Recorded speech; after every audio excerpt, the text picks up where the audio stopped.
Chapter का name हमारा क्या है? Political theory and introduction. Question ये आता है कि व्हाट इज पॉलिटिकल थ्योरी।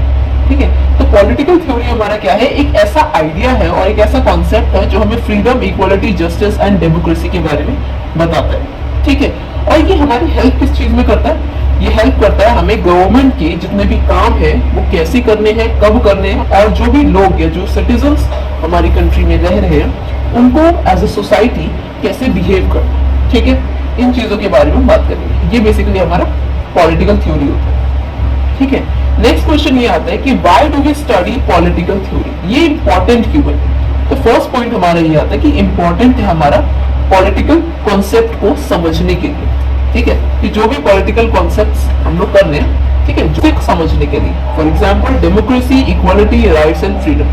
ठीक है, अब इन सारी चीजों के बारे में हमें पता है, डेमोक्रेसी क्या होता है, इक्वालिटी क्या होता है, राइट क्या होता है, फ्रीडम क्या होता है। ठीक है, इन्हीं सब चीजों के बारे में समझने के लिए भी हमें पॉलिटिकल थ्योरी की जरूरत पड़ती है।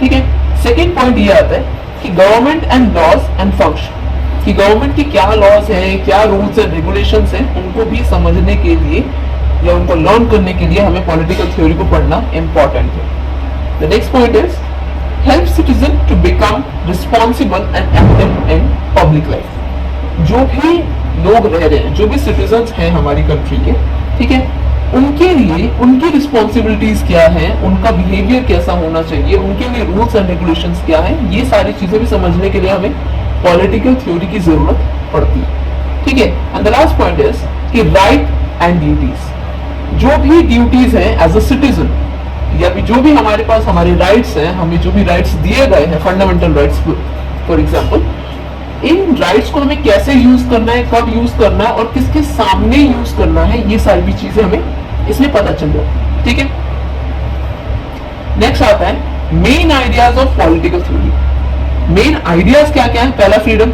यानी कि हम जो भी सिटीजन्स हैं इंडिया में रहने वाले, किसी भी कंट्री में रहने वाले जो भी सिटीजन है, उस कंट्री ने उनको फ्रीडम दिया है कि आप फ्रीली कहीं पे भी रह सकते हो, कहीं भी बोल सकते हो, कहीं भी कुछ भी सोच सकते हो, लेकिन उसकी भी एक लिमिट है। आप बोल सकते हो तो इसका मतलब ये नहीं कि सामने वाले को आप बिना किसी गलती के आप गाली दे दो। ठीक है, बोलने का मतलब ये नहीं है कि आप कुछ भी बोलोगे, बोलने का मतलब ये है कि आपको लिमिट में बोलना है, तो फ्रीडम ऑफ स्पीच आपको दिया गया, इस चीज की फ्रीडम भी दी गई है। ठीक है, ये तो हो गया हमारा फ्रीडम। नेक्स्ट आता है इक्वलिटी, यानी कि ऑल पीपल्स आर इक्वल। हमारी कॉन्स्टिट्यूशन में चीज लिखा गया है कि जितने भी लोग हमारी कंट्री में हैं वो सबके सब इक्वल है, सबके लिए जो अपॉर्चुनिटीज है वो भी इक्वल दी गई है। ऐसा कुछ नहीं है कि वो वुमेन है तो उसके लिए कोई काम नहीं है, मैन है तो इसके लिए वो काम नहीं है, सबके लिए, इवन जो ट्रांसजेंडर भी है उनके लिए भी सेम इक्वल राइट्स दिए गए हैं। ठीक है, ये सारी चीजें। नेक्स्ट आता है हमारा जस्टिस, यानी कि फेयर ट्रीटमेंट फॉर ऑल। अगर कोई भी चीज गलत हो रही है किसी के साथ में, तो इसका मतलब ये नहीं है कि कोई वीआईपी पर्सन है तो उसके साथ में हम जस्टिस नहीं कर सकते, या उसका वीआईपी या उसका मनी देख के हमने उसके साथ भेदभाव करेंगे बाकियों के साथ। ठीक है, ऐसा नहीं है, सबके लिए जस्टिस जो है बिल्कुल सेम है, इक्वल है। तो हमारे यहाँ पे बेसिकली बोला गया है कि रिमूविंग इनइक्वालिटी एंड डिस्क्रिमिनेशन। ठीक है, कि यहाँ पे जो इनइक्वालिटी चल रही है, जो भेदभाव चलता है लोगों के बीच में, उसको हटाना, और लोगों के बीच में जो डिस्क्रिमिनेशन चल रहा है कास्ट को लेकर, कलर को लेकर, इन सारी चीजों को हटाना भी बेसिकली हमारे जस्टिस में लिखा हुआ है। ठीक है, और ये जस्टिस उनको दिया जाता है। ठीक है, नेक्स्ट आता है हमारा राइट्स, बेसिक फ्रीडम, जो भी हमारे फ्रीडम्स दिए गए, ठीक है, वो हमारे राइट्स हैं। जो भी हमें रूल्स हमारे लिए बनाए गए उसमें भी हमारे लिए राइट्स दिए गए कि राइट टू इक्वालिटी है, राइट टू फ्रीडम है, राइट टू एजुकेशन है। ये सारे के सारे क्या है? हमारे राइट्स हैं जो हमें हमारे कॉन्स्टिट्यूशन के थ्रू दिए गए। ठीक है, और हम जिसका फायदा उठाते हैं। ठीक है, अब इसमें ऐसा नहीं है कि आप अपर कास्ट के हो तो आप इन सारी चीजों को यूज कर सकते हो, बाकी जो लोअर कास्ट के लोग हैं वो यूज नहीं कर सकते, ऐसा नहीं है।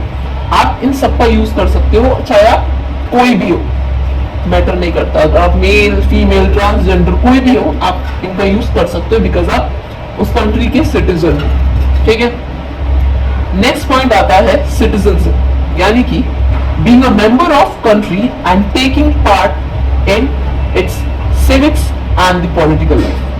सिटीजनशिप का मतलब होता है कि जिस भी कंट्री में आप रह रहे हो वहां पे आप उस कंट्री के मेंबर हो, या फिर जहाँ पे पैदा हुए हो, बेसिकली आपको वहां की सिटीजनशिप मिल जाती है। ठीक है, फॉर एग्जाम्पल अगर आप यहाँ से अमेरिका भी जाते हो तो आपको कम से कम 3 से 4 साल के बाद ही आपको वहां पे भी सिटीजनशिप दी जाती है, अगर आपको परमानेंट कोई काम है वहां पे तब। ठीक है, तो वो हमारा सिटीजनशिप। ठीक है, नेक्स्ट पॉइंट आता है हमारा इंपॉर्टेंस ऑफ पॉलिटिकल थ्योरी।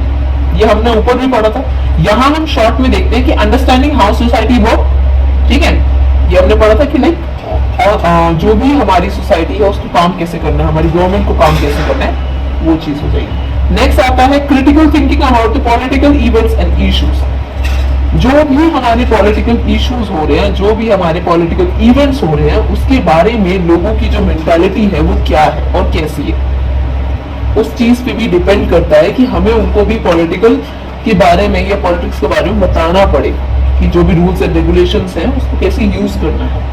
ठीक है, it inspires people to work for justice and equality. यहाँ पे रहने वाले जितने भी सिटीजन्स हैं इनको हमें इंस्पायर करना पड़ेगा कि आप अगर हमारे इंडिया के सिटीजन हो तो आपको एज अ सिटीजन आपकी वर्क क्या है, आपको क्या काम करना चाहिए। फॉर एग्जाम्पल अगर हमारे इंडिया में वोटिंग सिस्टम जो है हमारे पास है ना, तो वो हम लोग हर एक पर्सन को देते हैं जो भी अबव 18 है, 18 ईयर से ऊपर जो भी है उनको ये राइट्स दिए जाते हैं कि आप अपने एरिया के एमएलए को, सीएम को या पीएम को आप चूज कर सकते हो। ठीक है,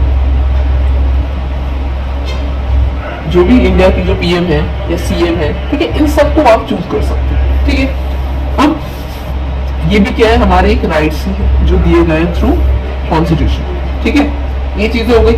नेक्स्ट आते हैं, it guides leaders and governments to make fair decision.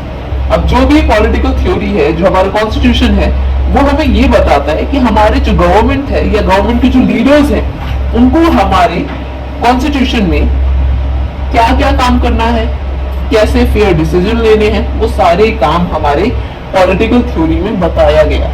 ठीक है, नेक्स्ट आता है पॉलिटिकल थ्योरी इन प्रैक्टिसेस।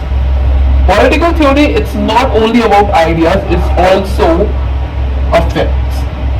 जो भी अफेक्ट है यानी कि कॉन्स्टिट्यूशन मेकिंग, ये भी हमें पॉलिटिकल थ्योरी में बताई गई कि कॉन्स्टिट्यूशन को बनाना कैसे है, बनाया कैसे गया, उसको कितना टाइम लगा, ये भी हमारे एक कॉन्स्टिट्यूशन का बेसिक पार्ट है जो हमें जानना बहुत जरूरी है।